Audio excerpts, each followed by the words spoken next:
In your role, also now with the American Bankers Association, you get a chance to see the whole panoply of what big banks are doing.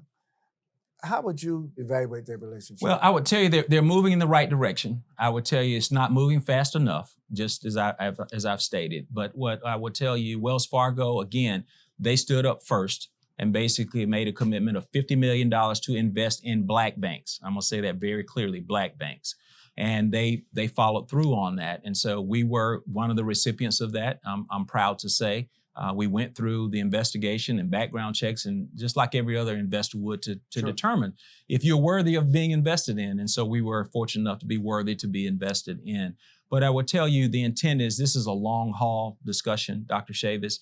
The relationships are getting off to a good start. Wells Fargo, again, I'll give another example.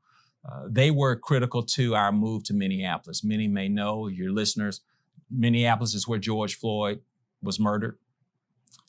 5 major banks and leaders in that market came together and said, we want to do something different as banking institutions. They checked their badges at the door and sat around the table. And from that conversation, the discussion of looking at open the first African-American owned and controlled bank or branch in Minneapolis came about. That's very positive. You know, a lot of times after these tragedies, like what happened to George Floyd, after the media goes away, the community is left not only traumatized by what happened with the tragedy, but there's been no real relief.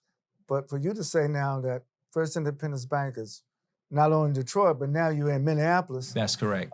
That's very significant. It was unprecedented to see banks that represented 80% of that market, in terms of they represented 80% of the deposits, to say welcome to another bank coming into that market. But it just goes to show that there are some genuine individuals and leaders out there who are looking to make real change.